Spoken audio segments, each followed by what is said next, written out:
o'clock right on the dot. And so I, as somebody who's not an overly time-bound person, will probably give everybody a minute or two more, but just really quickly wanted to say hi to everyone and thanks for spending and the next little while with me and Josh while we have him.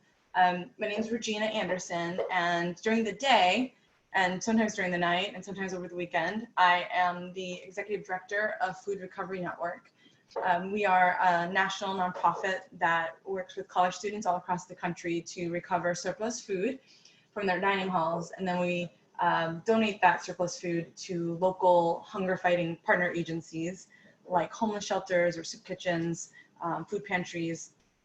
And so you can just imagine with the pandemic that has happened, just the need for food has just been exacerbated. And so people who have already, been in places of food insecurity, meaning they might not know where their next meal is coming from, the pandemic has definitely exacerbated that for them. And we also work with businesses to do the same thing, to recover their surplus food. So these are, convention centers, restaurants, grocery stores. If people are having an event, wherever there's food, we want to make sure that there's a plan in place to recover that food. And so a lot of times during my time when I'm not working with Food Recovery Network, I love to do lots of different things, including I love to can food. I love to preserve food. And I've been doing that for the past, definitely over a decade, probably, longer than that. Like I said, I'm not a time-bound person, so that definitely goes with years as well. But I've been doing this for a very, very, very long time, and I love it. It brings me a lot of joy, and I'm really excited to share some of the things that I've picked up along the way with all of you. And so this is going to be a very basic class to teach everyone the beginning steps on how to water bath preserve food. I will say, I've done this class a lot of times thanks to Josh providing the space for me to do so. Typically, my class is very interactive. At this point in the class, I would have already put out a recipe for the class and had them engaged in starting to chop some vegetables or fruit or whatever it is, the recipe that we are going to work on. And we usually did, 2 in one class, but that's not the case right now. So please use your imagination with me. I do have a bunch of items here, and I'll walk through all of them with you. But within that, not only, do I have people in the class chop up vegetables and, we make the recipe together, I ask people to just stop me whenever you have a question. I know it's a little bit different on Zoom, and I know all of us is probably engaged in a lot more Zoom meetings than we care to mention, but let's just try that, by unmuting yourself and if you have a question, because as I'm doing some things over here, I might not necessarily be looking at the chat function. So, and if you do have a question, if you want to just, say your name and, maybe where you are in the water bath canning journey, that's great, because I have noticed over the years that a lot of people come on and they either want to freshen up their skills, maybe they've never done this before, or they just love it as much as I do, and they just want to, be part of the conversation. All of these things are wonderful. So, but it's just nice to know, who else is on the call and what brings you to the call. I will also say there is a chat function, and so please feel free to share any of your resources that you have. I know that I definitely have some of my recipe books that I love, or things that I'll reference, but I know that a lot of you on the call tonight will also have a lot of really great things to contribute. So we want to make sure to capture that. So if I really want to iterate to everyone, please feel free to share. This is interactive, and we all have things to contribute. Okay, so water bath canning. It's something that I absolutely 100% love to do. But the thing is, with preserving your food, water bath canning isn't the only kind of preserving. And I don't know if some of you were on earlier when I was talking with Josh. One of the tried and true ways of preserving some of your food is by freezing it. I think a lot of people kind of forget that, you know, the freezer is this really wonderful space that we have in our refrigerator, and it's a great way to preserve some of our food. A lot of times I actually preserve my fruits that way because I don't always want to make a jam, because a lot of times when you make jams, you have to add a lot of sugar. Or if you even preserve fruits whole, you often have to add a lot of sugar. So I'll just, you know, freeze a lot of my fruits, and I freeze a ton of my vegetables, and I freeze a ton of my leftovers. And so freezing is another really wonderful way of preserving your food. Also, fermenting is another really great way of preserving food. And later on in the garden workshop series, I'll actually teach a class on fermenting. So we'll have a couple of really great recipes that I'm really looking forward to showing everyone on how to ferment your food as a way to also preserve your food. You know, vinegar and sugar, as I mentioned before, are really great ways to also preserve your food. Salt is another really great way to preserve your food. And these are some of the more, salt in particular, very ancient ways of preserving food. And I don't know if any of you have ever made, you know, what they call quick, where's my camera? Oh gosh, spatially not oriented, quick pickles. You know, by making a brine, pouring it over your, you know, zucchini or your cucumbers or your carrots, and just popping it in the refrigerator. It's a really great way to preserve your food. Dehydration is another really wonderful way to preserve your food. It's also really pretty cost effective. If any of you have dehydrators, you know, a lot of times it'll be, you know, 4 hours, 7 hours, 24 hours of low heat method for extracting moisture, water out of whatever it happens to be that you are preserving. And it's basically takes pennies of electricity to do that. I'm a huge believer in dehydration. I love it. I love my dehydrator. Maybe that's something that, you know, it's a little bit harder to show something like that where it's like, okay, you know, 15 hours later, let's check in on those tomatoes. How are they doing? But dehydration is another really great way of preserving your food. And then there's also pressure canning.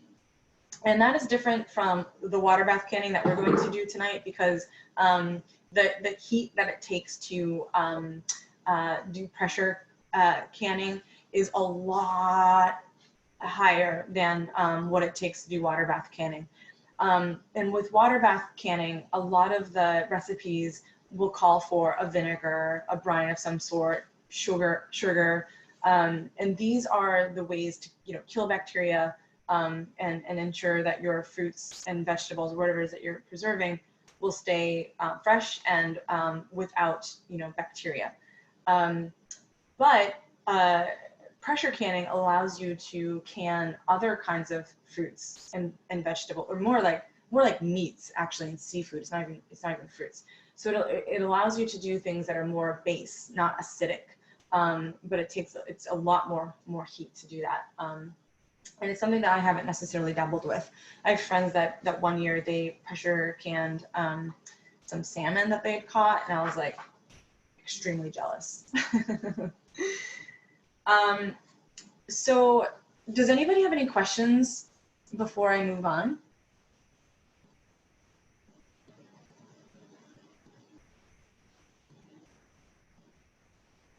Okay. Typically, so, oh yeah, please. I just put in the chat, hi, this is Lou. I've never done this canning, but I've definitely dehydrated and pickled stuff. I wonder, I have an Instant Pot and they say that it can be used for canning, yep. But I wonder like if it can be used for the pressure one, or is it just the water bath? Like I'd love to hear about that if you have any information on that. Yeah, so great question, Lou. And again, thanks for the reminder. I was saying to everyone, if you don't mind, feel free to, you know, stop me if you have a question or a comment or resource, because I'm not looking into the chat box so much. but please do use that as a place for dropping your resources. I know people are coming onto the call at various times or onto the Zoom. So as far as I know, Lou, the Instapot is just for water bath canning. The pressure canners that I've seen, that is their main function, and they have a little thermometer on the top that really shows you at which pressure the food is being preserved. So I would only use your Instapot for water bath canning for sure. Yeah, and I have an Instapot too. I've never used it for canning, but I do love it. So what is water bath canning? I always want to go back to the science a little bit, just so people can visualize what's happening.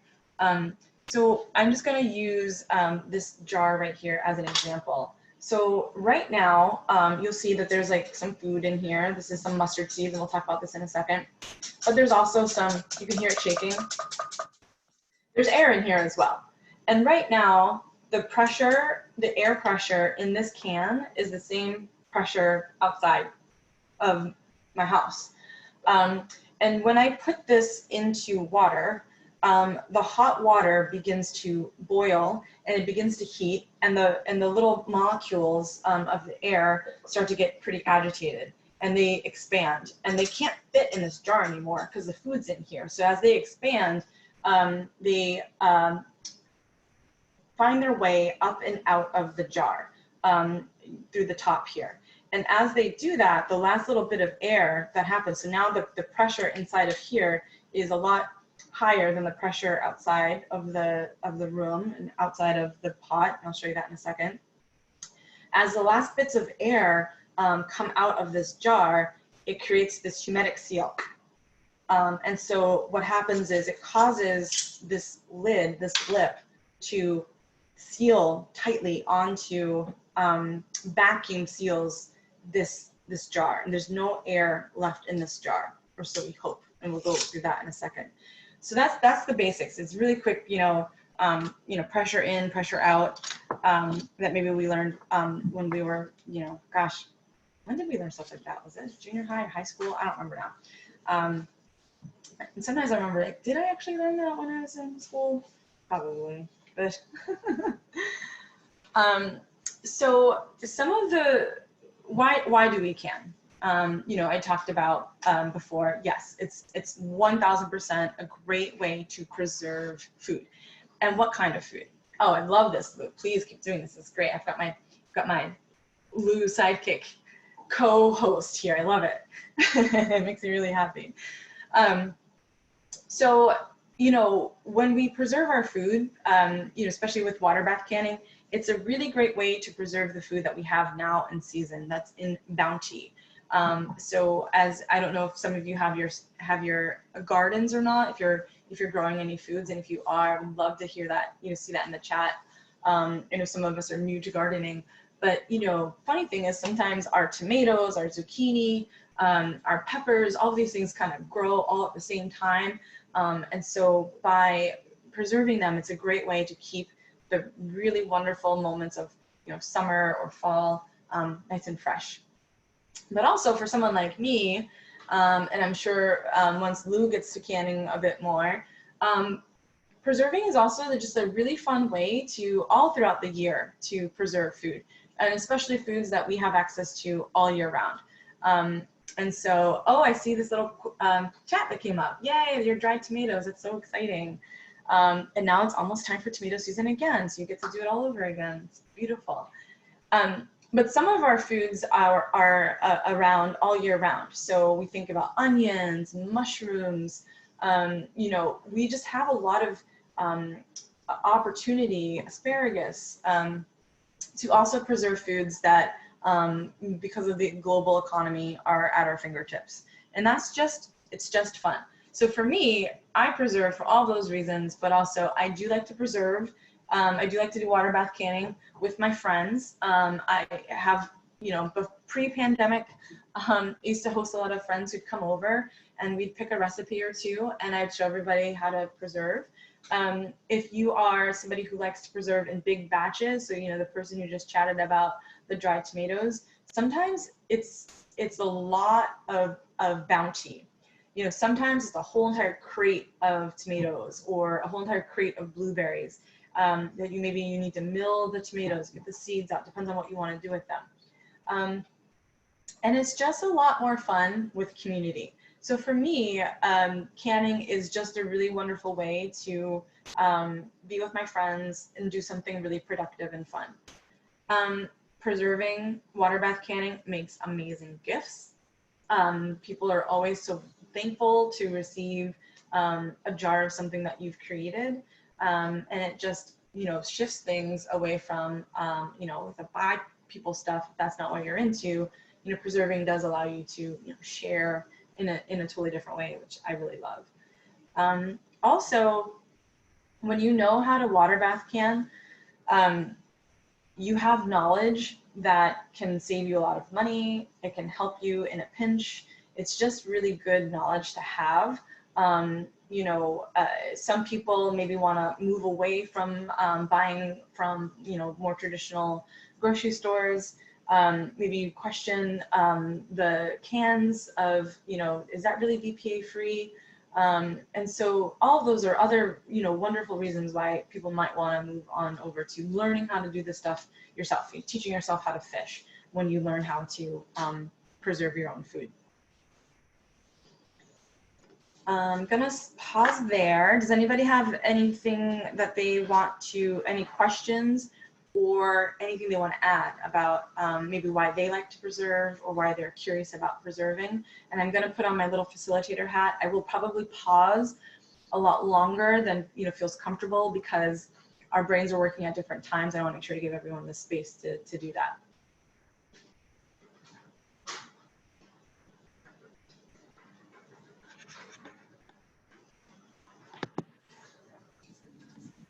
Hi, Regina, can you hear me? I can hear you. Hey, I'm wondering if, and you might get into this later. My name's Stephana. I'm from DC. I'm currently weeding my parents' garden, so sorry if there's a lot of wind. But I'm wondering if you have a particular site or source that you get most of your recipes from, or if you've just collected them over time. Absolutely, wonderful question. And I would actually also put that question out to everybody here. If you have sites and resources that you like to go to, and that was definitely on my list of things, and so I'll just go to that right now. So one of the things that I tell folks when they are interested in learning how to can, water bath can, so I'm just gonna say that synonymously, canning. If someone's interested in canning, this is not the time to go rogue. This is not the time to, experiment too much. These are fairly precise recipes that have been tested in test kitchens. As you get to know more about your preferences and have more experience under your belt, you can absolutely tweak some things, but I always tell beginner preservers to basically stick to the recipe. And so I have a bunch of books that I just really love. And so I'll make sure to email all of these to Josh because there's so many different recipe books for preserving, but this one has 500 different recipes for things like chutneys, jams. It's really fun. As I mentioned before, I'm not a huge, sugar person myself, but every once in a while you just want to kind of make a jam. And then I have this old school canning. It says new, but it's very old school. Canning. You can see like the little bind here. It's definitely very old school. And some of those, the ball jars that we have, they have their own canning pamphlet that you can access online for free. It's really cool. And these are really tried and true recipes that they have. Another thing that I really love about the where things have gone with, I have to say right now, if you hear noises in the background, it's my dog. I'm hoping that he doesn't bark too much, but he's pretty feisty right now. But anyway, what I really love about canning that I've seen over the last several years is this recognition that not everyone is going to can, 500 pounds of tomatoes in a night, or 300 pounds of zucchini. So there are a lot of recipe books that are for small batches, and I can get into what that can look like in your home as well. So so this book that I love, absolutely love this one. It's called Food in Jars, and it's by Marissa. And I actually got to meet her in person. Oh my gosh. I would like to say that I was being a fangirl when I met her, but I wasn't, because I got out-fanned by actual real fangirls. She was actually teaching how to create a podcast on a shoestring. And I was like, oh my God, I love you so much. And then I got trounced by everyone who, they're like, you don't even begin to know what love is. But I love her recipe books because it is small batch. And sometimes, you just want to make a can or two of mustard and you don't want to, make a whole weekend of it. But here's an actual book by Ball that I was mentioning before. And I will say you can get these recipe books at used bookstores, actual bookstores, that are new. You can get them. I'm just gonna give my dog another little treat. Sorry, guys.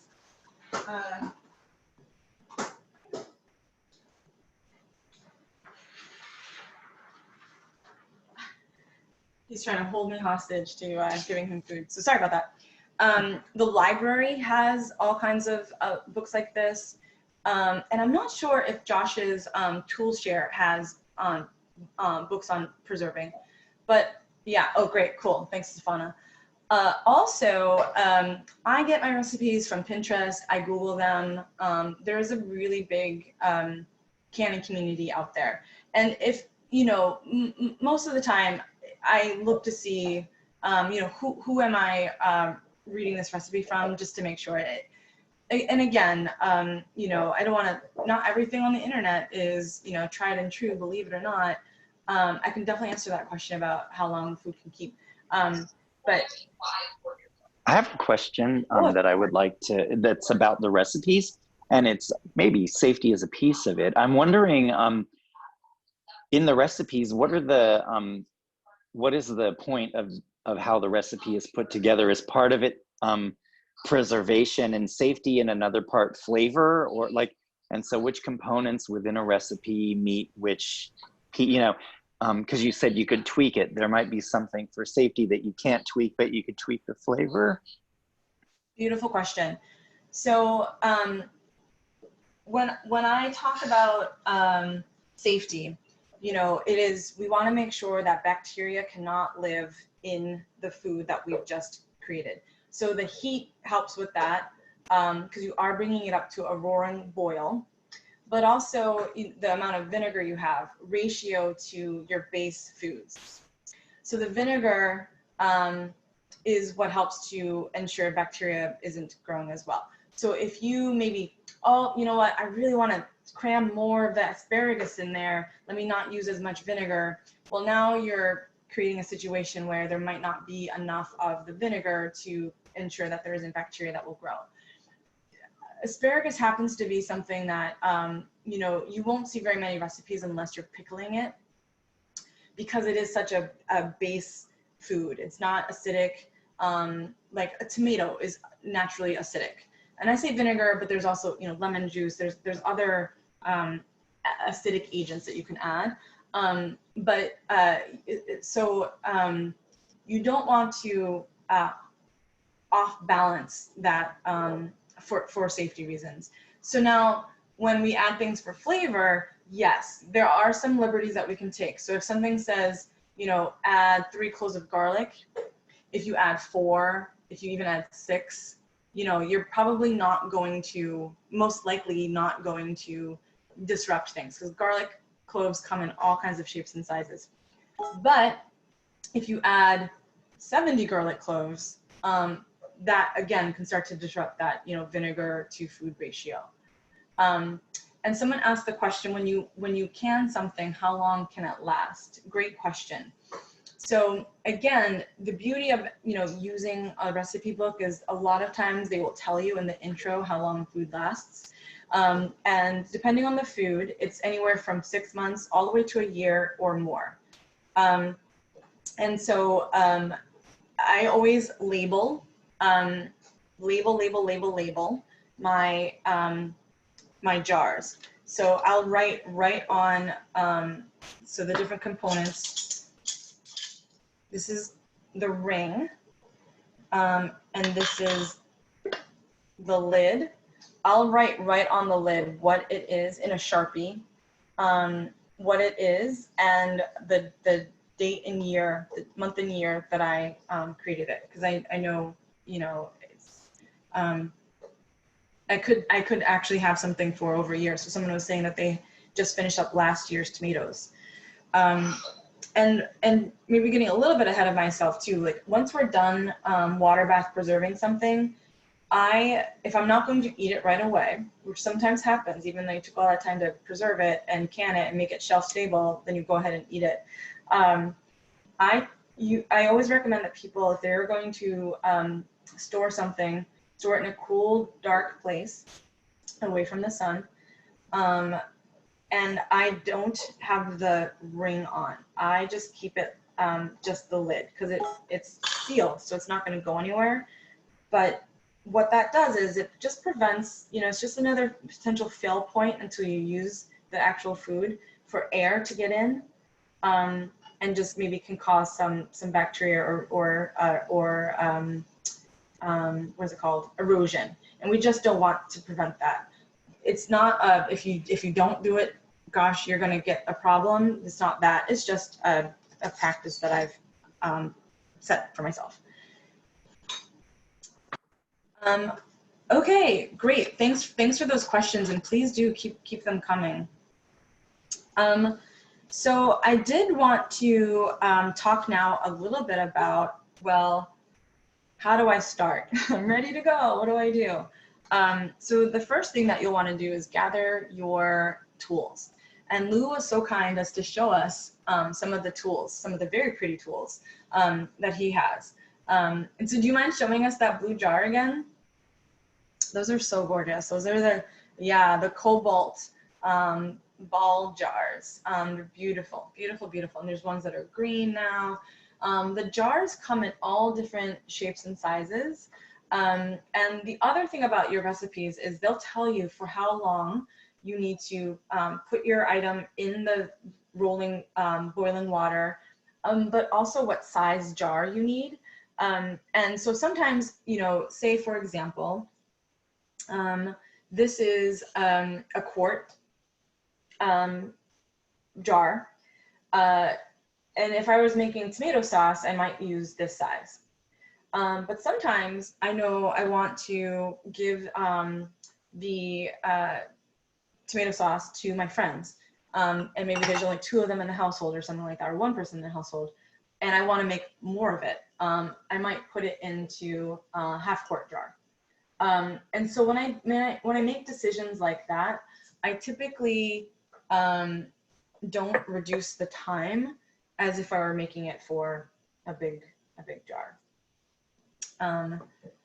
But so here's a quart sized for big things. You can, asparagus, pickles can go in here. And then that half quart.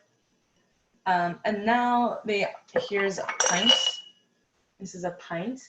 So these are really good if you're making like your jams, your chutneys, mustards, things that you're gonna maybe give away. I love making mustard. That's usually something that when I've been in person with these classes, I've made a bunch of mustards. It's really fun. And here's another smaller container. Again, really good for chutneys, jams. So you'll see that there's a ton of different sizes for jars. Another, as I mentioned before, and if anybody has more questions about, the lids, and then your, and then the rings. Now, this is something that, people can take some liberties on. They typically say you can reuse your lids. So say I've I've canned something, and now that jar is empty. It was so tasty, yum, yum, yum. I've cleaned out my jar. I can reuse this lid. And so you'll see that this lid, hopefully you can see a little bit of rust in there, you know. You can reuse these because, again, they're not like the main, what they do is they keep the lid in place as you are getting that air out of your jar. It keeps it from, like, you know, coming out in the water and having a big old problem. But, you know, a little bit of rust isn't really going to hurt something. I've never really had it being a problem causing bacteria or anything like that. But if you don't feel like you want to reuse your lids, don't reuse your lids. Totally fine, totally fair. I'll have an example of something we can use for any additional lids that you might have. But it is recommended, and I've done a lot of reading on this, that you do not reuse your lids. And the reason why is, as you can see right here, this like darker red part of the lid, and this one has been used, by the way. This is a rubber seal. And this is what allows for that vacuum sealed function to happen once all the air has been released from the can. Over time, this can get damaged. There can be like slight little imperceptible, not to the naked eye, little cracks or chips in the rubber. And so that can cause the seal to not be able to fully suck onto the jar. And you might end up having, you might have canned all these different products, and wow, I had 4 of my 12 jars not seal all the way. So that's why they say to not reuse your lids. Now, I have definitely done that. and it was not until maybe like 2 years ago, I was doing this class for Josh, and I was saying, you know, this is like how it always is. You know, in all the years that I've been canning, I've never had a jar not seal.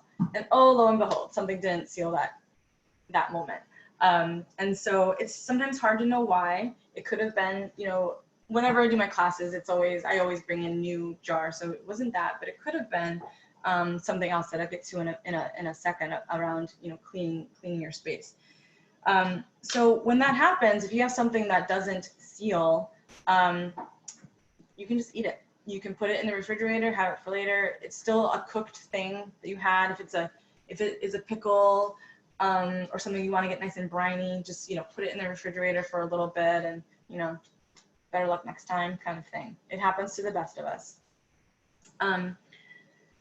So other materials that are helpful to have are, so here is, well, you can get these tools at your hardware store, in other locations. I don't want to say Amazon because, you know, we want to support local. We are in an uprising right now, so let's support local where we can.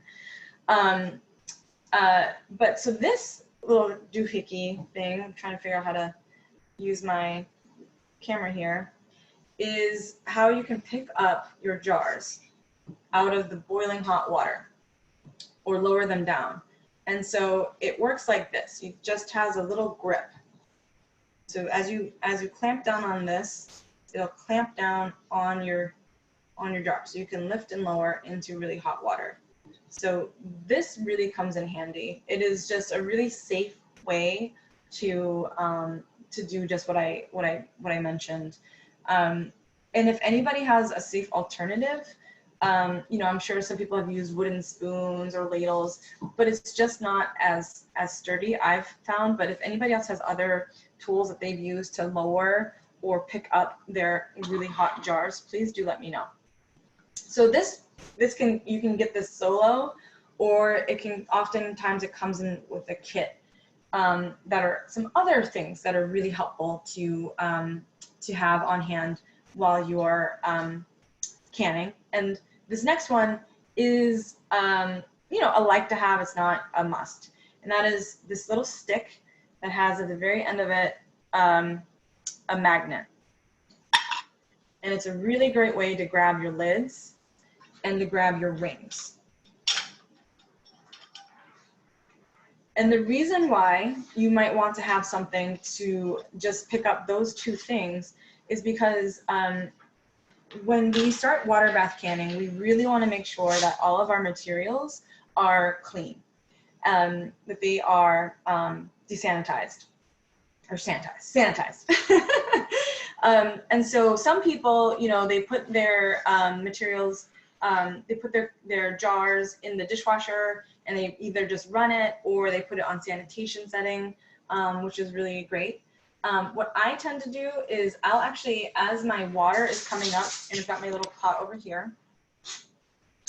I can talk about that in a second.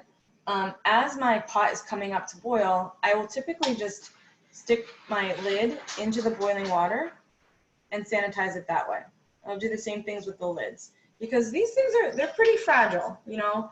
So if we want to run them through the dishwasher, that's okay for a little while, but it can start to kind of bend them. And so by, you know, using this to just put this into a little bit of boiling water, it just needs a quick rinse. It's just for convenience. Another item that is helpful that usually comes into that kit that I just mentioned is this little guy. And this is just, it's a flat tool that once you have your product in your jars, you'll want to kind of stab around in the jar to get air bubbles out. And that's what this thing does. And that's actually really important because, this is before we put it in the water bath, because there might be big enough bubbles where when I do this, I actually can add a little bit more product in there. So I'm really maximizing my space. You can use a butter knife, you can use a chopstick. There's all kinds of different tools that you can use for that, but it does usually come in, you know, in a set. One other thing,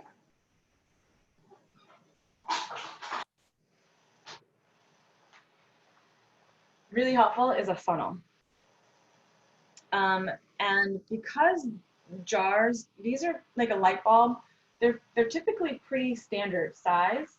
So they all basically fit into our jars at a really good, you know, ratio. So let's see, I have other, depending on how much what we call headspace, and that is how much product do we need to put into our jar. It usually helps to get us to, you know, this bottom rim here. Now I have the pint, you know, it just helps make sure that we're being as accurate as we can. Oh, that was the half quart, half pint. So you can see they all kind of fit. The other one is a little bit of a wider jar, so it's not 100%. Other things that you will need while you are water bath canning is a measuring cup is always helpful because we're, you know, usually working with a lot of vinegar, lemon juice, liquids.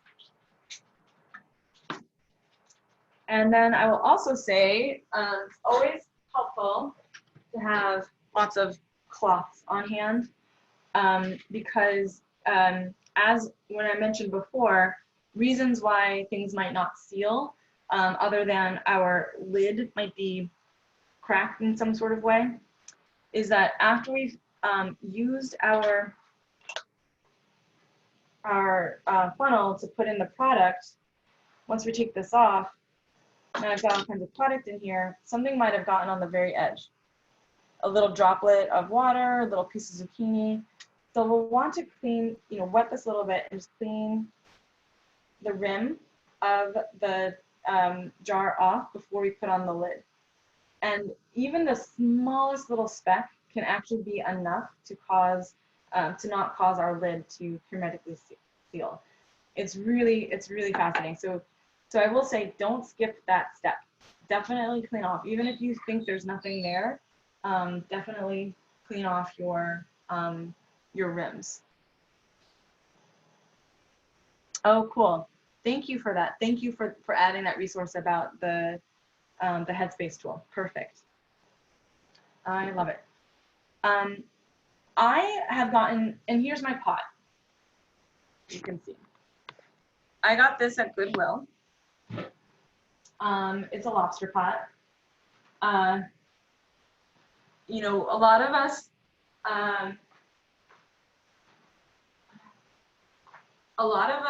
you know, can get a lot of, and I have another pot in my basement. I do a lot of canning. A lot of times you can find these materials that I just mentioned also at Goodwill. Sometimes people think, you know, they're going to start a hobby and then they don't. And that's our benefit, you know, so we can, you know, pick up these pots. They're very often for, you know, $4, $5, less than $10. It's really great. And so every time I see one at Goodwill, I'm like, oh, do I need another one? No, let someone else get it. But that kit I was telling you about, another really important element to canning is to have, this is a basket. Again, it makes it very convenient. And what this does is, other than keeps all of my jars nice and neat, you know, in this little tray.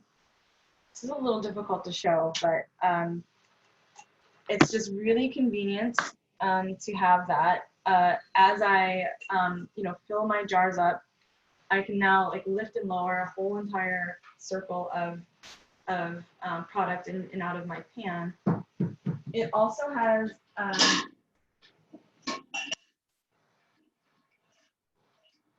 don't know if you guys could just see what I just did, but it has a little hook so that the jar, the basket can go in the pot very easily, hook out of the pot very easily, and can come out of the pot very easily.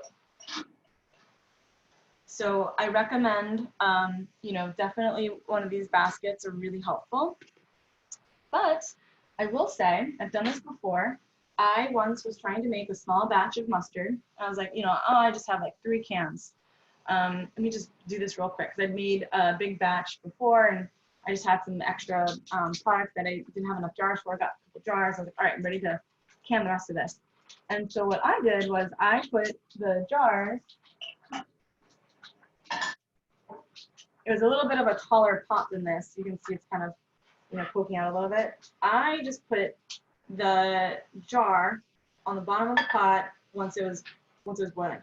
So I don't know if you've ever put, you know, glass in boiling water before, but what happens is it jiggles around because there's so much rolling oxygen coming through in the water that this is jiggling all around. So it's hitting the bottom of the pan. Not great. So I went after the time I had allotted, came back and oh, I had mustard water everywhere because one of my jars broke. Not great. So what I recommend doing, if you want to maybe not use a huge pot like this, but you maybe have a pot deep enough at your own home, something that you can do, as I mentioned before, I was like, I'll get back to this later, you can use some of your old rings and tie them together with baking twine or whatever you might have on hand. And you can make your own, basically, little stand. You can put it right in your pot, and that will keep the jar from touching the pot directly. So we don't want the pot to touch directly. And we know that this can, you know, be in the hot water. So I'm gonna pause right here and see if anybody has any questions on the tools, any of the things that we've learned thus far, if we have any more resources that we want to share.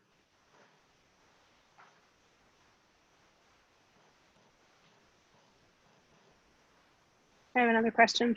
Great. I don't want to be a question hog, but is the requirement for the pot just that it's a pot that's big enough to submerge the cans in? Exactly. So we'll want to make sure that there's plenty of space for the jar and the lid to go over. That's exactly it. So like I said, like this pot is pretty, not very tall, but I could, you know, put these shorter jars in here. So, but yep, you want the lid to fit on quite comfortably. Great question. And I see Vitor, do you have a question?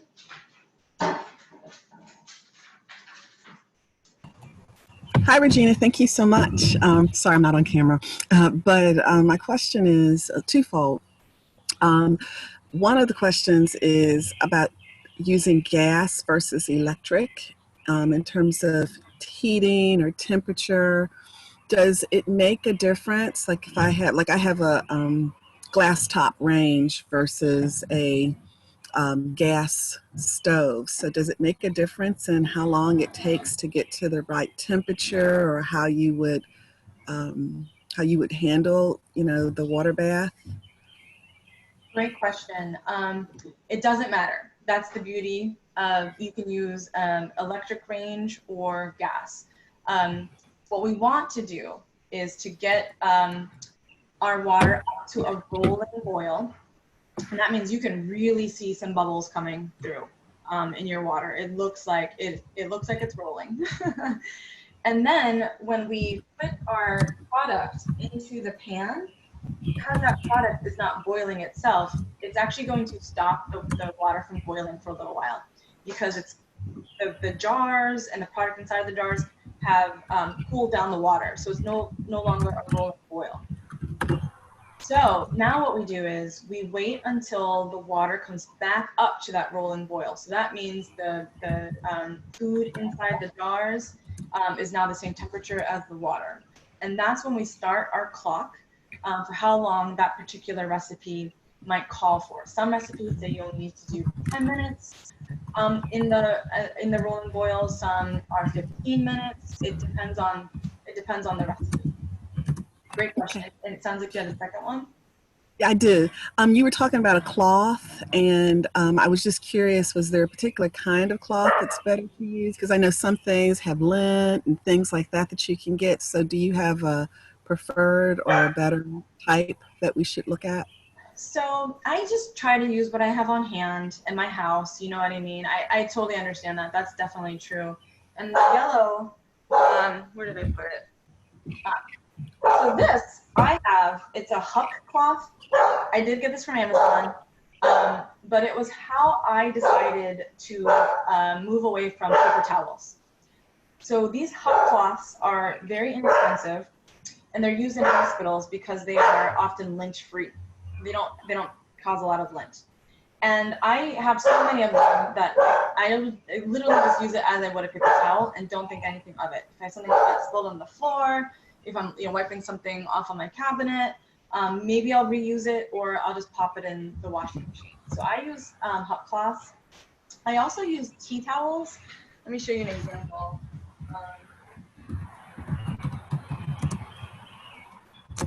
Tea towels are a little bit of a thinner. They're not quite a hand towel. When we dry our hands in our kitchens. So I use it in the same way. But so they're a little bit thinner. And they also tend to not have as much lint on them, but you literally can use paper towels. It's one of those things where I like to think about it. If something doesn't seal, then I get to eat it. Thank you so much. Absolutely. Does anybody else have any other questions on tools or the process or anything else?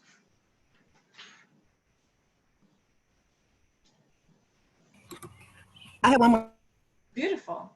question. Do you use to know in terms? You're saying that you just need to have the rolling boil. You don't have to worry about what the water temperature is. Right. And then do it according to the time of the recipe. Right, because okay.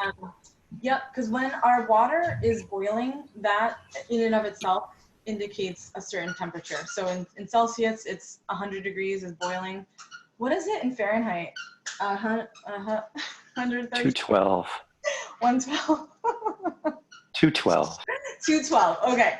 So when you see that the water is boiling, just through your, from looking, then you know that the temperature is high enough to begin that process of sorry, my dog just really wants to be part of this conversation, of being able to get the air to come out of the jar. But really, really good question. It's kind of like, oh yay, Janie. So it's not like when you bake a turkey or chicken, and you want to make sure the internal temperature is at a certain degree. It's just boiling is boiling. Thank you. Yeah, absolutely. I have a question about the height again of the pot. Is the water to actually cover the top of like it needs to be completely submerged? Yes, exactly. And so to answer, I saw that question come up. It's called a Huck cloth, Huck, are these cloths. I highly recommend them to replace your paper towels. But Lou, really great question. When you have your jar, oh my goodness. When I was saying when I have my water up to a boil, I'll actually just submerge all of these, all the jars that I'm going to use into the water. So the water is actually coming in now. And I'll just keep it boiling just to sanitize it until I'm ready. And then I'll take them out of the water, fill it with the product, put the lid and the ring on. And you will now no longer have the same amount of space because the lids take up a little bit more space than just this by itself. So maybe if you were able to fit, 5 cans, now you can only fit 4. So just keep that in mind, that they won't all fit. But now that this is no longer open, it's filled, when I put the water down, it should now cover. Yep.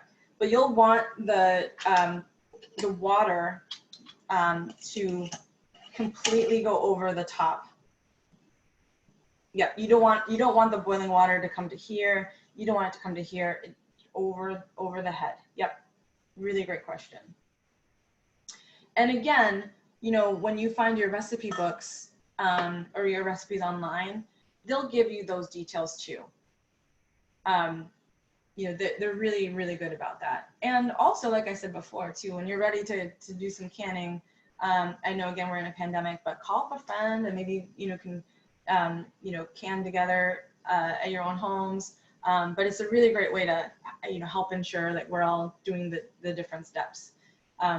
But I always say too, to start with, really acidic things, tomatoes, pickles, so that the chances are very low that you're going to get something like, a botulism. It's because there's so much acidity associated with them. And if we're cleaning as we go, making sure, that we keep to the time, that we don't alter the recipe too much, we should be fine. We should be fine.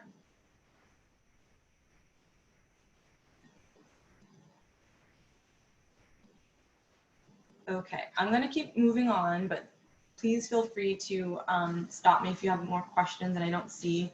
And if, someone has put something in the chat that I haven't seen. Yep. So green beans, again, it's one of these things where leave it. Go lay down. He's looking at me like I don't know what I'm talking about. So green beans are another really great thing to, first try, as a pickle.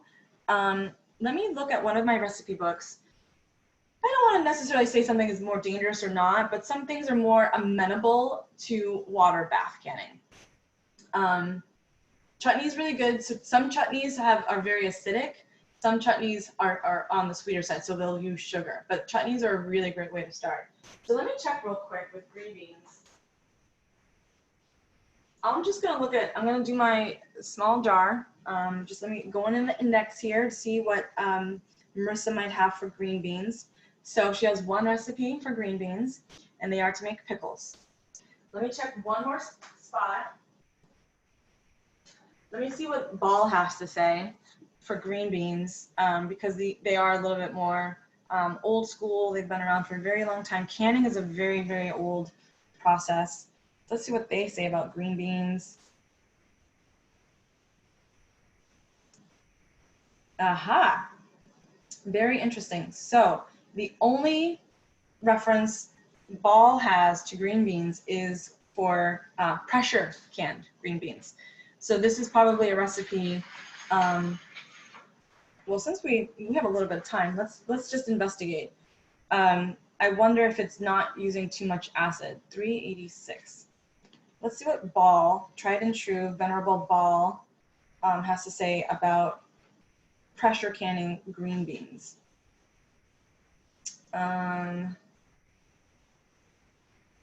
Not helpful. It's just basically a recipe. Okay.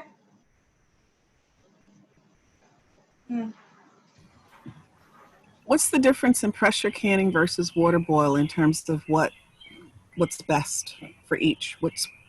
Yeah, really great question. So I was saying there's two different contraptions essentially for water bath canning. You know, it's literally our little pot here with some water, and the hottest that we're going to be able to get is as hot as water can boil. But with pressure canning, the temperature inside, you know, like our pressure cookers that can cook things like super fast because there's so much condensed heat. Pressure canning can allow for that to happen. The heat is so much higher in pressure canning, and that allows us to do foods that aren't necessarily acidic. So I was saying before earlier, that's where we can start to do things like our meats, salmon. I've seen recipes, you know, for making your own meatloaf and pressure canning it. So that's the main difference, and it's a totally different contraption. There's whole entire you know, if you were interested in exploring pressure canning, which I would be all for, you know, because there's YouTube videos and manuals on all of this, but it's an actual, yeah, it basically looks like a pressure cooker, but is specifically made for putting jars in there to seal up and pressure can that way. And from what I was saying before, I've never done that myself. I'm very interested in it. From what I've seen, you can still use ball jars to do your pressure canning. But it just opens up a whole nother field of ability to do pressure canning. And now I just want to look at one more. I don't know, this green bean thing. I have a feeling they're all going to be pickle related. So this is canning for a new generation, as I was mentioning earlier. There's a lot of recipe books now that are all about small batch or updated recipes. So fascinating. There is no green bean recipe in here.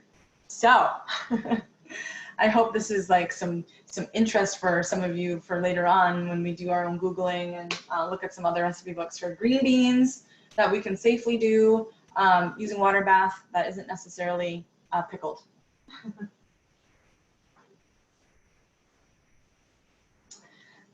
So, and please continue to participate in the conversation. I'm going to look down for a second.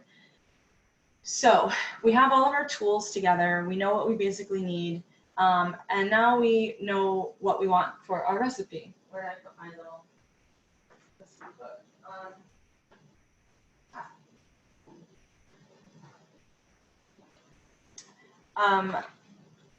So we've picked out a recipe that we want to try. We have all of our ingredients. The next thing that I always tell people is to read the full recipe and then to read it again. And then to read it one more time.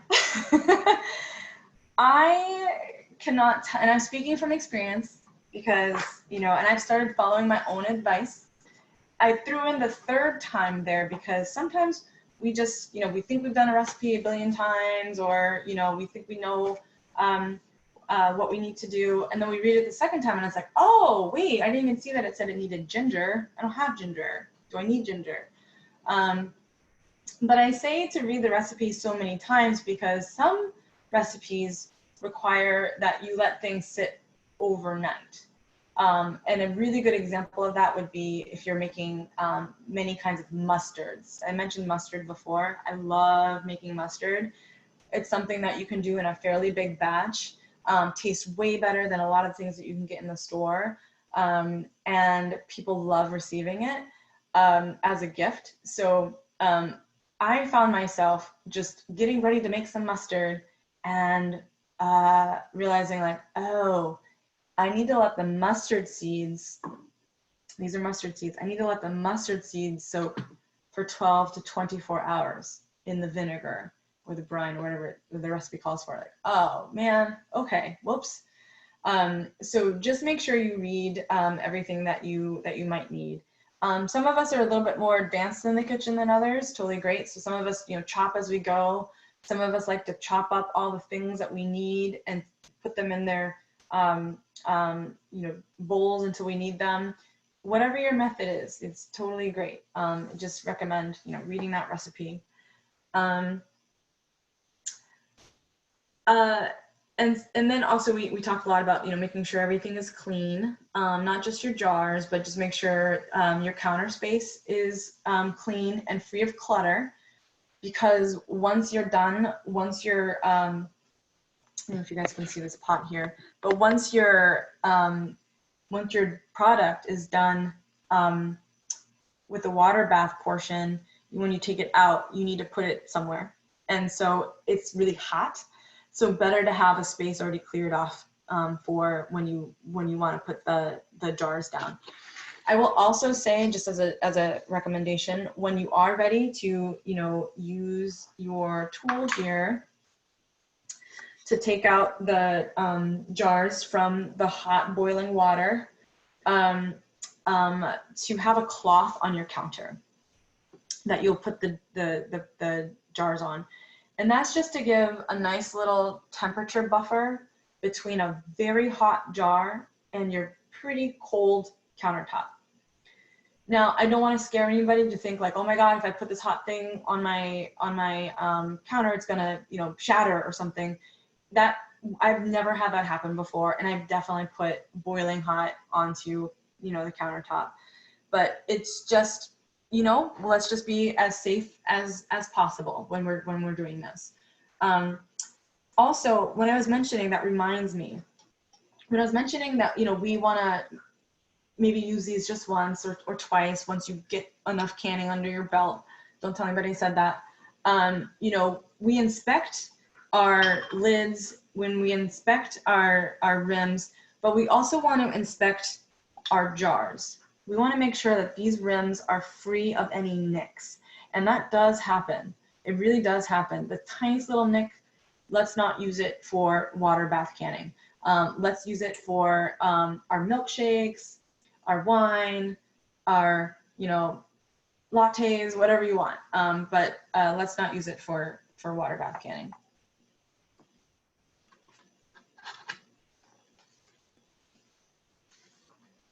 Okay. So I wanted to do a little bit of gymnastics here if I can. And I wanted to show you, well, first of all, I wanted to show everybody this. I was telling Josh this earlier. I'm giving a sample. Again, usually when I would teach this in person, I would actually can the products with everyone. But I'm just going to show you the materials and show you some of the things that I would do. As I was preparing for our time together, I put out what I was going to make as a pickled zucchinis. Very nice summer recipe. A lot of us have a lot of zucchini in our gardens, but also zucchini in the grocery stores is quite inexpensive right now. So so preserving this abundance when things aren't as expensive is really great. So I had all my materials out on the counter, and then my dog that you might have heard, I heard him like playing around with what I thought was his dental bone to keep his teeth nice and clean. But oh no, he hopped up on the counter and got one of my zucchini. So there was that, and it took a lot of negotiation for me to give him a different treat so he would give me back my zucchini. Anyway, that's my life right now. So I just wanted to show you my setup here and how I would typically work in my kitchen.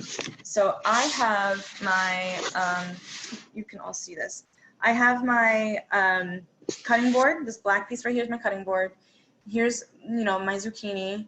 And then I have my different materials that I would need to make this particular recipe. And I'll make sure that, you know, again, we'll give everybody the names of the cookbooks that I'm using, and I'll say which page we have for this pickled zucchini recipe. So I didn't get Marissa's permission ahead of time, but I follow her on Instagram. She's on Twitter. She gives out a lot of recipes, but I do want to respect, you know, this particular recipe is hers. So I don't want to just copy and paste her recipe.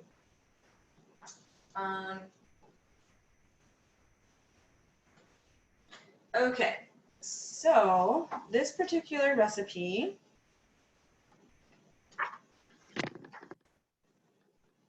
oh, and zucchini is also something that freezes fairly well. If you're gonna, you know, put it in soup or puree it up for, you know, for a soup or whatnot. Just as we were talking about that earlier. So she's on page 129. She has a whole entire lovely section on pickled things. So here's the pickled zucchini recipe that I'm going to, you know, faux work with here. And so she says 3 pounds of zucchini sliced into rounds. So obviously I'm not going to use this part. I'm going to, you know, cut off the parts that my dog did not eat. I also have some yellow summer squash. You can use these synonymously. So you will chop these into rounds. And so she said 3 pounds. And so some of us maybe don't have a scale, you know, to use. That is definitely something that I do have at my house. Let me show you. I have this little scale that I use when I'm making certain things. It's really come in handy. So I tend to eyeball things and weigh things out in my, you know, in my hand. Because something like this, where the zucchini is the main ingredient, if I have under or over, it's not going to, we'll have a brine, but it's not as though I'm going to, and when we have the zucchini in the jar, then we'll pour the brine over the zucchini. So it's not like I'm saying like, oh, let me use asparagus and some zucchini. So that would, you know, adding that kind of alteration would actually not be okay, versus I have way more zucchini product than is called for. Or, oh, I thought I was going to be able to, this recipe says you'll be able to make 4 1-pint jars. So she's saying you can make 4 1-pint jars. Oh, I don't have enough zucchini. I can only make 3 pints, but I have a ton of brine left over. That's okay. And if anybody has questions on what I mean by that, please, you know, stop me and I'll explain more. So she calls for 3 pounds of zucchini. She calls for 2 cups of apple cider vinegar. You know, when I was talking before about where to get your, you know, your canning materials, if you do get into canning, there are some places that you can get your supplies, your actual food. So I keep showing you these mustard seeds. I got these at Glut, a co-op in Mount Rainier, right on the border of DC and Maryland. I love Glut. And they are open during the pandemic, but they have bulk teas. They have bulk mustard seeds like this, black and yellow mustard seeds. They just have all kinds of, they have bulk, you know, cumin, coriander, red pepper flake, baking soda. It's wonderful. I also recommend going to, now my dog is pawing at me, so to give everyone the play-by-play. They also, other places to go are, you know, if you have Indian stores near you, if there's Asian markets near you, a lot of times they'll have bulk bay leaves or, you know, other spices, you know, again, as I mentioned, coriander. So I definitely recommend going to those places. Can you sit? Can you down? All right. And And then if other people have places where they like to go to get bulk items, please do let me know. That'd be great. So we can add to our knowledge. So I tend to do a lot of canning, so I like to get things in bulk. Okay, so with apple cider vinegar, I wanted to show you this crash. I have this small bags of apple cider vinegar. This is expensive. This is like $10 for this 1 quart. That's 4 cups of apple cider vinegar. I tend to use this kind of vinegar for smaller batched things. So if I need like 8 cups of vinegar, if I'm making mustard, for example, I'll tend to just, go to Glut, and they have gallon-sized containers of not only apple cider vinegar, but white vinegar as well. Another class that I'm teaching later on is on how to make your own beauty products. And that easily translates into how to make your own cleaning products. And so having a really good supply of white vinegar really comes in handy. And of course, Giant has the gallon white vinegar as well, probably Safeway. And then it calls for 3 teaspoons of ground cumin, 3 tablespoons of pickling salt. So when I mentioned you can get some of these canning supplies at hardware stores, a lot of times they will also have this pickling salt. It comes in a little bag like this. And when they recommend pickling salt, it's an additive. It is a salt, but it's not like your regular. Hobbs, can you go lay down? Go lay down. Go lay down. He's not gonna go lay down.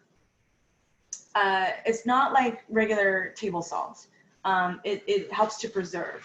So this is some pickling salt, and I wanted to show you a recipe that I got from here, from this Food in Jars, is how to make your own pickling spice.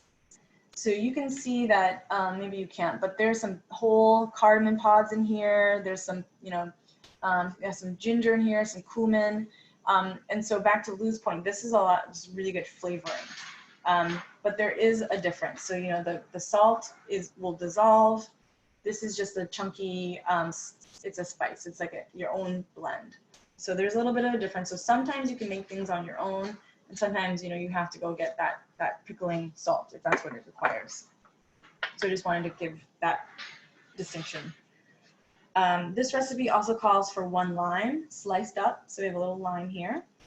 It also calls for black peppercorns. And so I have I was in a pinch one day. Glut was out of black peppercorns. I feel like I need to confess this to everyone.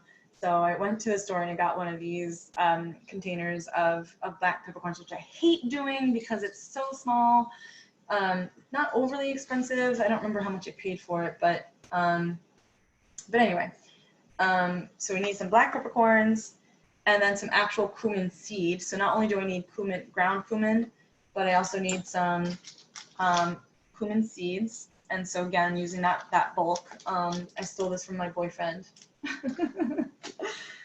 And then it needs a couple, some mustard seeds. It's just 1 teaspoon, but again, I make a lot of mustard, so I have a lot of mustard seeds. And then some red pepper flake. And I got this in bulk from Glut. And so as we read through, I'm just going to go through all the different things that this is telling me to do. But I recommend to everyone, as you start making your way through, the first thing that I do is I fill up my pot with water. I put my jars in there as well, and I just set it to boil. I set it on the highest setting that I have.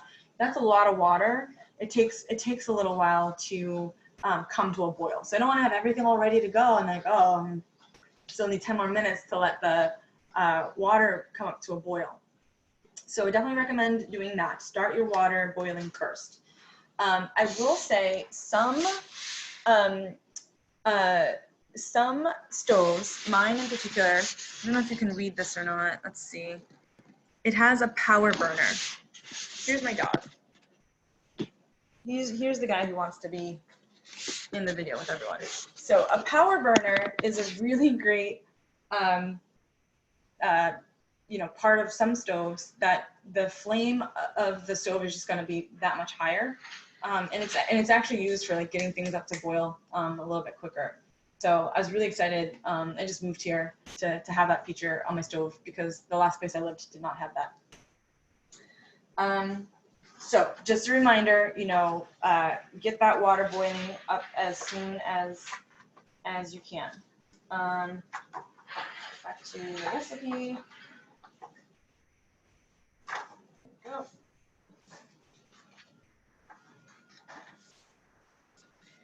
Okay, so the first thing that we're going to do is we're going to get like another saucepan.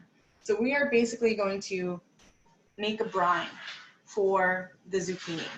And it says that what we're going to do in this saucepan, separate from our water bath canning, is we're going to combine the 2 cups of vinegar.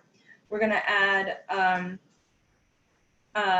2 cups of water, the cumin that it called for, the pickling salt, and we're going to bring that to a boil. That's going to make a nice brine for us.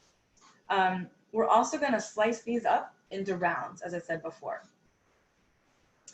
And then it says, meanwhile, so while this is coming up to a boil, our water, vinegar, the cumin, the pickling salt, as that's coming up to a boil, we are going to take the lime and we're going to add a slice of this lime to the bottom of it said we can make four of these. So we're just going to add a slice of lime to the bottom of all these. So that at this point then, if you haven't sterilized your jars, if you're waiting for the water to boil, but your jars are in there. So this is why, reading the recipe will come in handy. Now, maybe you're just going to wait until this comes to a boil, take it out, then I'll add the sliced lime. But sometimes it's like, will I remember to do that? I don't want to put this all in together and then like, oh darn it, I forgot to add the lime. So just things to consider as we think about how we process through, reading a recipe. And if it doesn't go on the bottom, if you remember halfway through, that's fine too. This is going to add a little bit more of the acidity, but we have that with the vinegar already. It's more for like a little bit of different flavor. We're also going to add, so remember when I was talking about this pickling salt, or excuse me, this pickling spice that I made? That's basically what we're doing right now. We're making our own spice, but we're just doing it individually in each of these jars. So now we have, imagine at the bottom of this, we have our lime slice. And we're also going to add our peppercorns, our cumin seeds, our mustard seeds, and that red pepper flake. So that's just going to add, some really nice flavor to this. So we've just essentially made our own individualized pickling spice. Super cool. And now the next thing that we're going to do is we're going to pack in that zucchini on those 4 jars. So we have the lime, the pickling spice that we just created, and now we're going to put those different zucchini slices into this jar as tightly as we can. And so this is where I was saying before, like, okay, if you have 2 pounds versus 3 pounds, how thick are you slicing them? We just want to get as many zucchini in here as possible without crushing them. Because, think about, these are going to be pickles. So we don't want like, jammed up, zucchini chunks that can get mushy. So get as much of the zucchini in here as possible, and think about it in terms of like Tetris or something. Maybe some of them go on their side, maybe some of them, you stack them up. Just get as many in there as you can. It's not perfection. And then now we'll have our brine should be at a boil. And now we're basically just going to pour that brine into each of the jars to a certain height. In this one in particular, that height is, and again, your recipes will tell you, a half inch of headspace. So if that person is still on the Zoom that was mentioning before about, you know, headspace, I believe it is, again, to the very bottom of here. So we don't want the brine, because if you think about the top to half an inch, I think it's usually technically from the top of the jar to this very bottom ring. So you don't want your liquid to go higher than that. And the reason why they tell you, sometimes the headspace can go up even a little bit higher depending on the recipe. The reason why they tell you that is because as this starts to boil, now you're putting this into the liquid, as it starts to boil, you know, the liquid will start to get bigger too. You have it exactly, Lou. So we don't want all this, you know, brine to now come out of the jar. You'll see that a little bit. It just happens. It's part of the process. But so I tend to try to stick to what they say, but it's not like by the millimeter. And now remember, we're gonna, after we have the brine in here, now we have all these zucchini that are not uniformly shaped, that are not, you know, the full size of the jar. So we're gonna take our little tapper and we're just gonna gently go through and try to move the zucchini around ever so gently and release some of that air. And we'll see, like, oh wow, the headspace now might be, we might need to add a little bit more brine, or maybe we can fit one more zucchini piece in there. Who knows? So make sure to just, that's why, you know, especially with some of these chunkier pieces, it's important to, you know, try to remember to remove the air bubbles. Now, as we remember, we are going to, now we have our product in here. And, you know, I was saying before, you know, we can use this to pour the brine in, or you can put the brine in here and pour. You know, sometimes when I'm more like making sauces or chutneys, I'll use my funnel.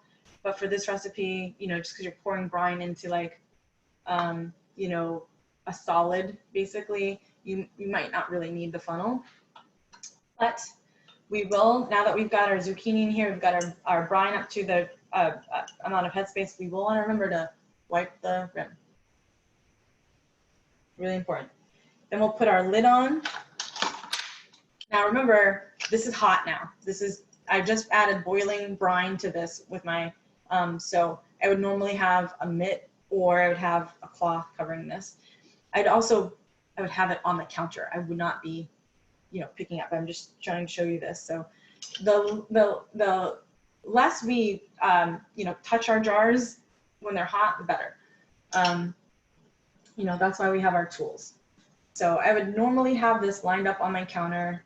I've wiped the rim. I've taken my lid. I'm gonna, you know, put it into the boiling water of the pot. So this is sterilized now. I'm gonna put it on top of my jar like this. Put my finger here, keep that off, it's great. I'm now gonna sterilize my little, my rim. Just dunk it in the water, nice and sterilized. This now, because it's such a thin piece of metal, it cools down pretty quickly so I can handle it fairly easily. And now what we're gonna do is what they call a 2-finger twist. So, and it doesn't mean you're twisting this 2 times, but it's about the level of tightness that you want. You don't wanna like crank it, because you do want a nice natural flow for the air to come out, but you don't want it to be so loose that this wobbles off and there goes your brine into the water. So we're just gonna twist it a couple times and see how I've done it once, I've done it twice. I'm gonna keep going a little bit just to make it firm, but not impossible to open up. I'm not trying to be like, oh man, can you open this? Because I can't open this, but it's gonna be pretty firm. It's gonna be pretty firm. So now I've done this with all 4 of my jars, and I'm gonna take my hot product. Now again, this was boiling brine that I put over my zucchini, but the zucchini is probably room temperature. You know, so now it's still hot, but the brine is no longer boiling because it came in contact with something much cooler than itself. So I'm going to put this into my boiling hot water, and we'll see that that water starts to cool down. It's no longer boiling.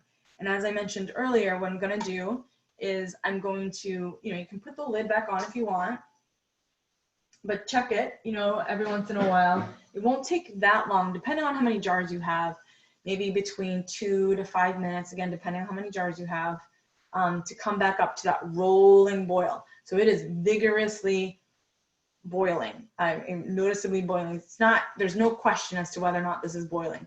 That's when we start our timer.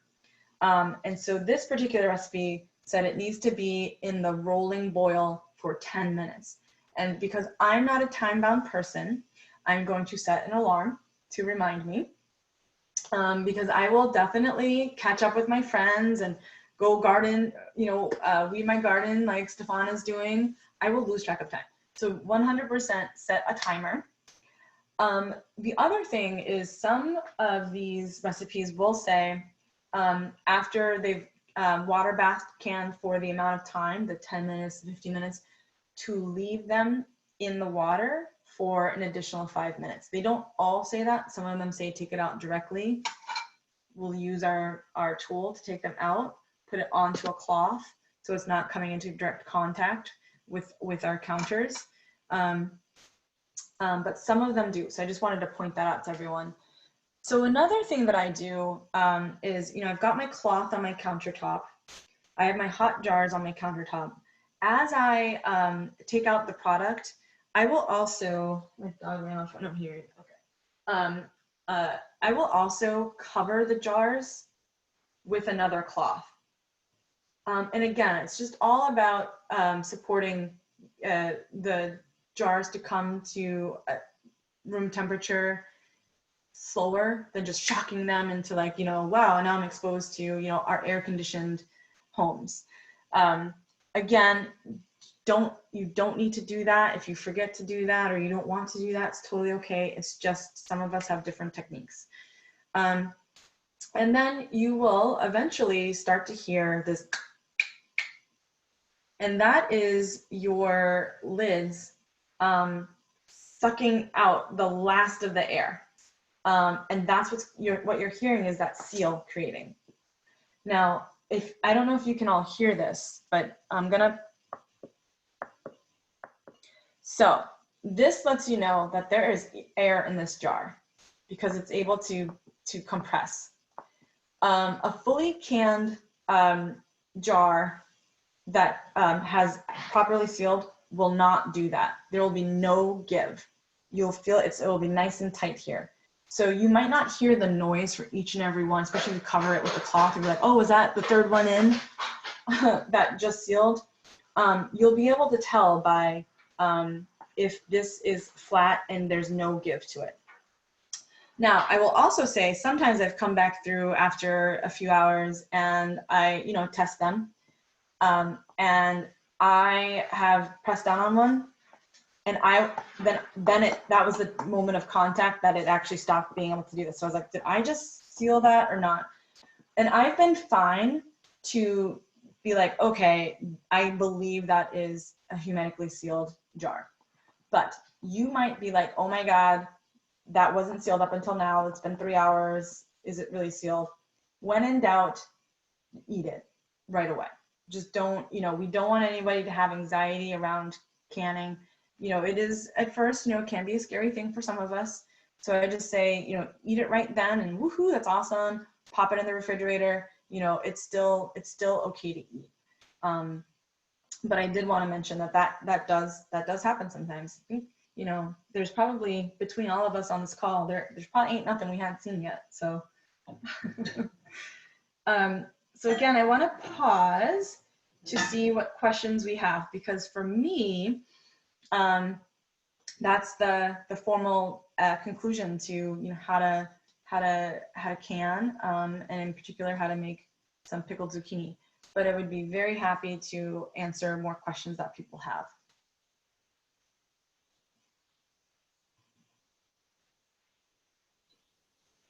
I have one more. This is Stephanie again. Great. I know that the amount of vinegar is not can't be adjusted. But can the type of vinegar, I know you were talking about, you know, apple cider can be expensive, or if you can't get a hold of it, can the type of vinegar be interchanged? So I tend to not interchange. That's a really good question. I feel like, I don't know if, kind of like with rubbing alcohol, some of them have different acidity or, you know, alcohol levels, like some are 99% isopropyl, some are 90%. I have a feeling that the different kinds of vinegar, if it's apple cider or white vinegar or white wine vinegar, they might have different levels of vinegar. So I haven't experimented, Stefana, to swap that out. Really good question, though.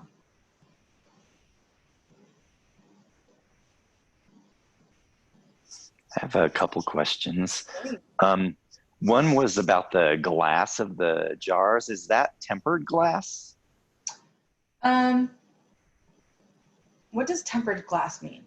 It's like it's heat treated so that it can withstand like super high temperatures, but it's also the kind that like breaks into little chunks instead of like shards when it. Oh, this breaks into shards. It's not tempered. It does. Yeah, it will, yeah, it'll break into big chunks. It'll be the little stuff you can't see that'll get under your skin. Oh. Yeah, but it can definitely withstand the heat, but yeah, it's not like a windshield. Oh, I see. Yeah. Okay. Another question was about the method once you have put you put the brine in with the zucchini and you're ready to you put the seal on and the rim on each jar. Do you put them into the water as you do that, or do you put the seal on all of them and then put them in all at the same time? I love that question. That's one of those preference things. So I would tend to, you know, because you're moving pretty quickly, you know, if it's something super sticky, like a chutney or a jam, I tend to wipe all the jars down, put all the lids on, and then put them all into it depends on how much I'm making too. So if I'm just doing, you know, four jars, I'll wipe them and I can put it in as I go along. But some people, if it's a pickle, you know, they might say, I want my soon-to-be pickles to be in the hot water for just the bare amount of time available. Because if say it says 10 minutes and you keep them in for 30 minutes, you can get some mushy, you know, pickles. But, you know, if you did them one at a time, you'll start to see pretty soon that the water won't be boiling. It'll still be pretty hot. So I would say it's a preference. It's not going to hurt anything if you do it one at a time. But, you know, you just never know. I tend to do it all at once and then put it in because, you know, you might be going along and then whoops, you knock something over and now you have to kind of clean up your mess, but then you still have like 2 jars in the water. So, but it's a preference thing. Thanks for that. That's interesting. I hadn't thought about the crispness of whatever, you know, goes in there and having them be in a uniform time. That's an important thing, I think. Thank you. Absolutely.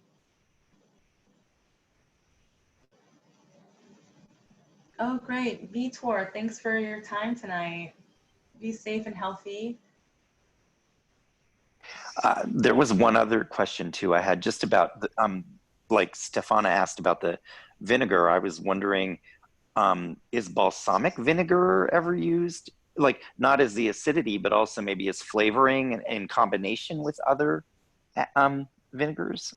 I wouldn't be surprised, Lou. I don't know if I've never necessarily have seen that, but I don't know why you wouldn't be able to use it as a flavoring for other things. You know, balsamic tends to be, depends on the kind you have, a little bit, you know, heavier, thicker. But I wouldn't be surprised. I've just never have come across that. Yeah, the things you can do with canning, literally, you know, again, other than like you have to keep the ratio correct, but it's really endless.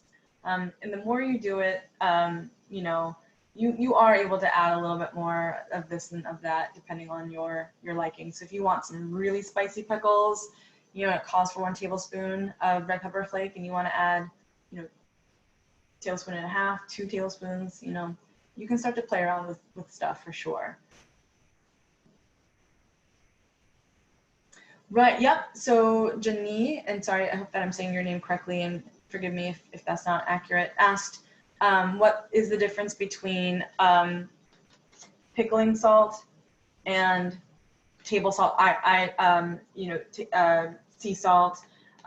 So this is, it is specifically, I don't even know like what the, let's see. It just says that it is iodine free. And I do know my grandmother used to use that Morton salt, and that definitely had iodine in it, even though it was white table salt. So I'm not quite sure fully, Janie, what the difference is. I have not Googled that, but I have to think it's probably the taste is maybe slightly different, or they've, in this instance, maybe it's only the difference of this doesn't have iodine in it and regular table salt does. And then sea salt is, you know, is definitely, I guess I would say, more of a natural process of removing water from seawater to, you know, be left with the salt particles. And then I guess, you know, there's things like Himalaya salt that comes from, you know, different salt caves.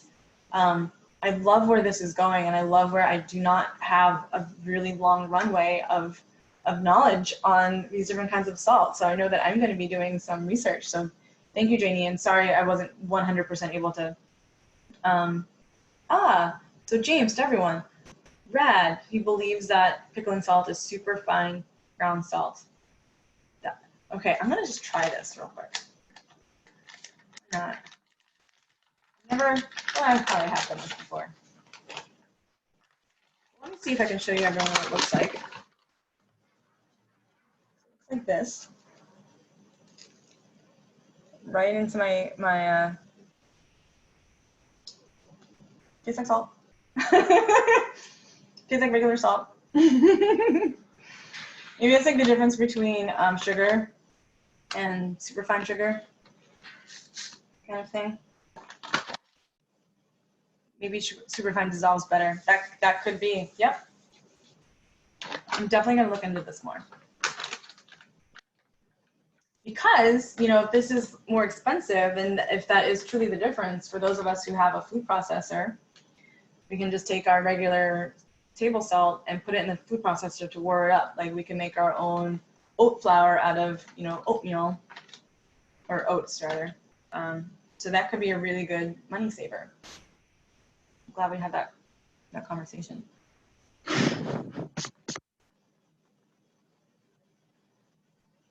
Yep, mortar and pestle, perfect. Another great way of doing that. Yep. Love it. I love all these resources and contributions. This is the community.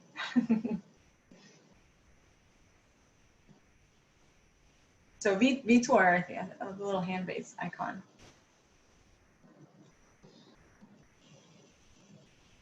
Did you have a question? You see the little hand raised, but.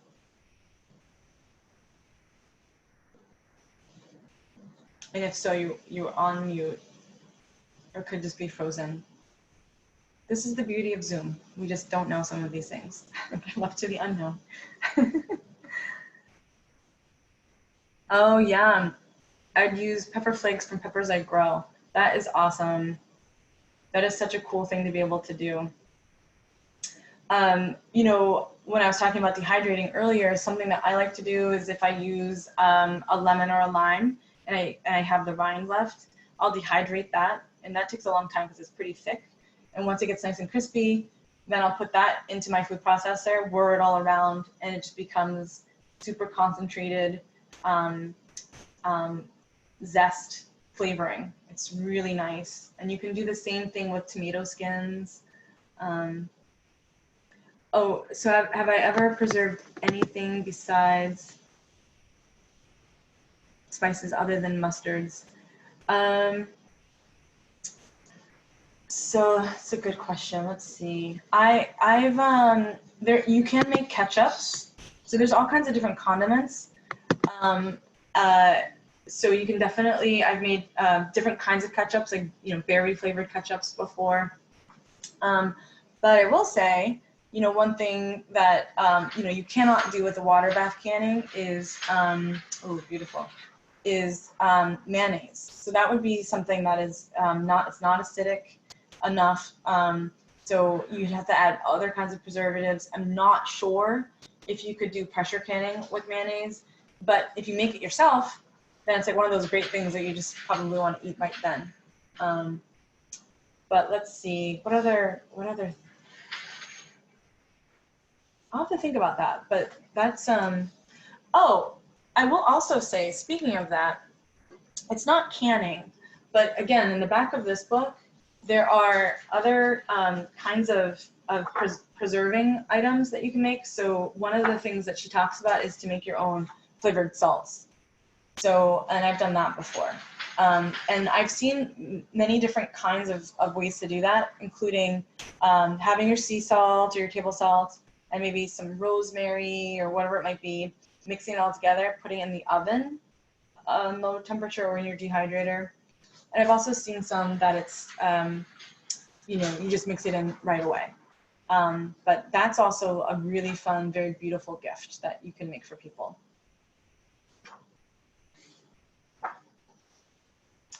I'm just looking at this now. Another thing that I love to make is homemade vanilla extract, which is literally just putting a whole vanilla beans pods in some vodka and letting it sit for like 3 to 4 weeks. You can do the same thing with vodka and lemon peel to make your own lemon extract, lime extract. So these are really, they've soon become very inexpensive ways, because we know like that stuff can be kind of expensive when you get it in the stores. And maybe some of us in our lives, we don't want to use that full, a vodka product, and we might want an alternative. But for those of us where that's totally great, I actually just got a big thing of vodka to make my own sage throat spray. So I'm going to use my herbs to do that, and fresh sage in some vodka. And I think I haven't memorized the recipe. There might be 1 or 2 other things, but you just put it in a little spray bottle. So it helps with like allergies, or now some of us have our AC on. I don't know if some, or our fans on, that can cause dry throat for some people. I love this stuff. I can literally talk about it for a very long time and not get bored. And I'm so appreciative of all of the things that everyone has contributed. That really means a lot to me, because I have learned a lot tonight because of all of you. So I know I'm going to be doing a couple of Google searches. But I do want to be mindful of everyone's time. Any last questions or comments, resources we want to share?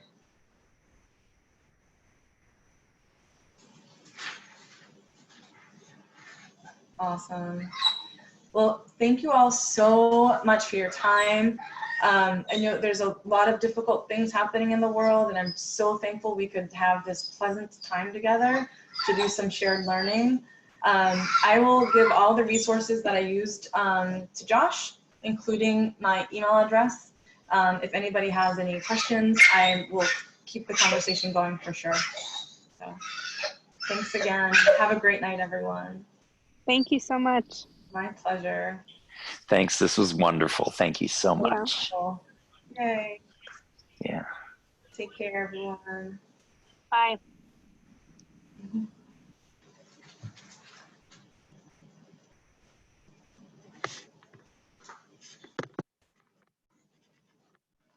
You gotta get down.